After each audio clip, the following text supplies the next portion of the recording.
au jardin, mais manifestement dans la cuisine. Philippe, ça fume, ça sèche. Vous avez concocté des petites choses ce matin. Effectivement, c'est la période des récoltes. Malheureusement, les légumes, sous couvert des dires de caride, ça arrive toujours au mois de juillet, au mois d'août. Il y a beaucoup trop de choses, on ne sait pas quoi en faire. Mon credo, en fait, c'est récolter, c'est bien, mais conserver, c'est mieux. Le meilleur moment pour la cueillette, c'est quoi? C'est quand? C'est le matin, après la rosée, de bonne heure. Pourquoi? Donc Parce là, que, là oui, là, un peu plus tôt quand même encore. Non. Pourquoi? Parce que déjà, on n'a pas le soleil fort. Et en plus, les légumes se conservent beaucoup mieux. Ils auront un meilleur goût. D'accord. Comment conserver ces récoltes parfois trop abondantes? Alors, il y a plusieurs choses. D'abord, Parce il y a... que, du coup, on en a trop, on se dit on ne veut pas gâcher. Voilà. Alors d'abord, il y a la conservation à l'air libre. C'est-à-dire, vous les récoltez, vous les laissez comme ça. Comme par exemple, pour les tomates, pour les On les met courgettes. pas au frigo, les tomates. Exactement. Pourquoi? Parce que ça va altérer leur goût. Et puis, bon, c'est pas génial pour la conservation. Moi, j'ai un petit truc quand même.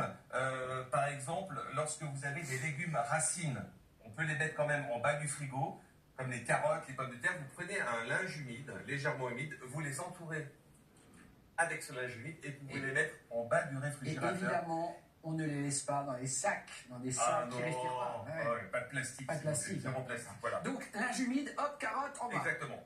D'accord. Ensuite, il y a la congélation. La congélation, c'est très bien. On peut conserver ces légumes entre 8 et 9 mois. Mais lorsqu'on utilise du sous-vide, c'est-à-dire les légumes sous-vide et congelés, on augmente, je vous ai fait un petit tableau, on augmente, on double et on triple la conservation des légumes au congélateur. J'ai une question. Qui met une date sur les légumes qu'il congèle? Personne. Donc, en fait, on fait un peu au pif.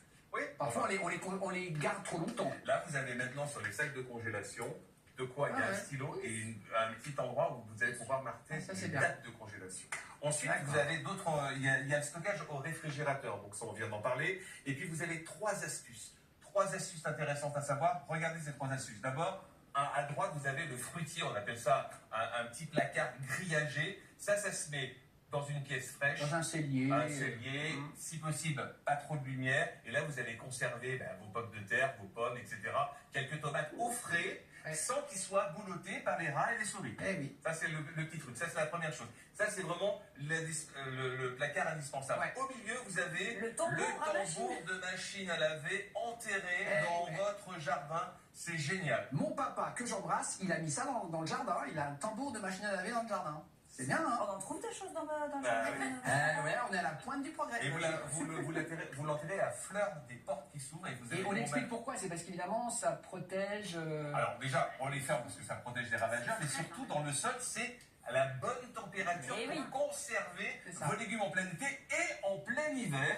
Donc tous les légumes racines, les carottes, les pommes de terre, topinambour, les rutabagas, il y en a énormément. Ça, c'est la bonne astuce. Et celle de gauche, je ne sais pas si vous la connaissez, c'est ce qu'on appelle le frigo du désert ou le ZIR. Ce sont deux poteries, ça on peut le refaire chez moi, deux poteries en terre cuite de tailles différentes. Et au centre de ces deux poteries, vous mettez du sable humide.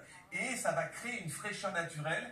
Et vous allez pouvoir conserver comme ça vos fruits, vos légumes, les œufs par exemple. C'est une bonne astuce pour faire durer la vie. On met un couvercle quand même ou c'est pour la photo? Non, comme ça, vous pouvez laisser comme ça. Ah bon? Parce que vous avez une fraîcheur naturelle et l'air continue à circuler. D'accord. Bien sûr, pas en plein soleil, évidemment. Non, bien sûr. Après, vous avez la déshydratation. Et ça, c'est vraiment j'adore. Génial, ça. C'est un petit four à basse température. Donc la déshydratation, vous allez mettre, bien sûr, Parce que les déshydrateurs, ça prenait beaucoup de place avant. exactement. Là, c'est Voilà. quand même assez Alors vous allez ramassé. mettre des tranches d'orange, vous pouvez mettre de la tomate, vous pouvez mettre ce que vous voulez. Le temps de déshydratation, c'est 6-7 heures à basse température. Et vous allez pouvoir comme ça conserver tous vos légumes séchés. Ça peut être Pour l'apéro, des pour petites l'apéro. chips On de peut légumes. même parfois les réhydrater si vous avez envie de les réhydrater. Et ça, c'est vraiment une très bonne solution. Et puis, c'est le grand retour de la stérilisation. Il y a un bouquin qui vient de sortir, il y a énormément de bouquins, notamment les petits bocaux du potager aux éditions Lumière par Valérie Virello-Janilli. Et ça, c'est un appareil aussi intéressant. Alors avant, nos parents faisaient ça dans des bassines, etc. Oui. Aujourd'hui, vous avez des appareils très sophistiqués. Et à l'intérieur, eh bien évidemment, vous avez vos bocaux. Ah, c'est pour pas se brûler. Ah oui, c'est pour pas se brûler. Donc vous allez pouvoir stériliser facilement tous vos légumes au jardin. Je me rappelle, on avait la pince pour enlever le truc, le joint qui tournait. Ouais, C'était oui, dur là, de tirer dessus. Là. Les bocaux, ça n'a pas changé depuis des dizaines Voilà, d'années. faut hein. tirer là-dessus, là. Voilà, il faut tirer sur la languette, La languette. ou parfois on met un petit couteau pointu pour faire pénétrer l'air et ouvrir mieux le bocal. C'est vraiment... Et puis vous avez aussi aujourd'hui, c'est pas sûr dans un peu de temps, vous avez ça. Bon, Non, bah, allez-y, vous les montrez. vous avez des bocaux et vous pouvez faire du sous-vide pour conserver 3-4 jours vos aliments. il faut Donc vous pomper. mettez ça. Ah oui, non, ça, comme le vous, vin. vous attendez. Aspirer. Ah ouais? Vous ne pompez pas, ça aspire tout seul. Ça aspire tout seul. Et ça aspire tout seul. Ça chasse l'air. Ça aspire l'air et donc après ça fait ventouse et vous pouvez conserver 3-4 jours. En plus, Ah. vous avez ouvert une boîte de haricots, vous pouvez les conserver 3-4 jours de plus. Ah, c'est bien. Ah, de Oh, boîte de non. Tiens,